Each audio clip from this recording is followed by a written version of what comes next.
Welcome to Kibosha TV. Za leo wana Kibosha.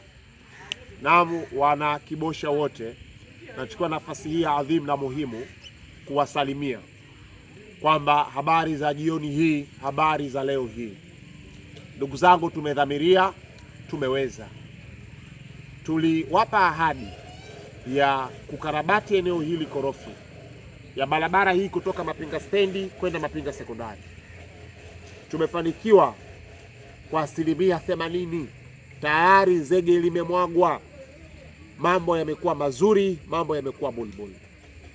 Ndugu zangu, barabara hii itumike kuwa ni kielelezo. Tunao uwezo wa kukarabati barabara zingine katika mitaa yetu. Ndugu zangu, sisi katika mitaa yetu ziko barabara za mita 2, mita 3, mita 4 ambazo kimsingi pembeni kuna mtu ana nyumba kubwa yenye thamani ya fedha nyingi. Mtu amejenga nyumba kwa thamani ya milioni 300, thamani ya milioni 200, milioni 100, 150 na kadhalika. Lakini mtu pamoja na ujenzi huo mzuri, akitoka tu nje kutoka kwenye nyumba lenye kiyoyozi, anakutana na dimbwi kubwa linasababishia gari yake kunoka, kitu ambacho ni hatari sana. Anakutana na dimbwi kubwa linalosababisha madhara kwa gari, madhara kwa pikipiki, madhara kwa mtoto wake na yeye mwenyewe pia. Ndugu zangu, kama tumeweza kujenga majumba yenye thamani ya mamilioni ya fedha nyingi, tunamiliki magari yenye thamani ya mamilioni ya fedha nyingi, kuchangishana 200,000, 3 milioni katika mitaa yetu, tukaifanya mitaa yetu iwe ni mitaa salama, tukaweka barabara za zege nzuri na mitaro mizuri ya wastani, tukafunga na taa nzuri katika mitaa yetu, ikawa inawaka, mitaa ikawa salama kupitika wakati wote, ikapitika na mtu yoyote muda wote, ni jambo kubwa sana ndugu zangu. Kwa ndugu zangu, nichukue nafasi hii adhimu na muhimu ya kwamba ukarabati wa barabara za mitaa yetu tusiachie tu serikali kuu peke yake. Central government imepambana, imetimiza wajibu wake na inaendelea kutimiza wajibu wake. Wakati wao wanapambana na barabara kubwa zile za mitaa yetu, hizi barabara ndogo ndogo ni saizi yetu. Tushughulike nazo, tuna uwezo nazo, tupambane kwa dhati, tuhakikishe mambo yanakuwa mazuri. Tunaweza kwa dhati ndugu zangu tukiamua. Na barabara hii itumike kama study case, itumike kuwa ni kielelezo, itumike kuwa ni ishara.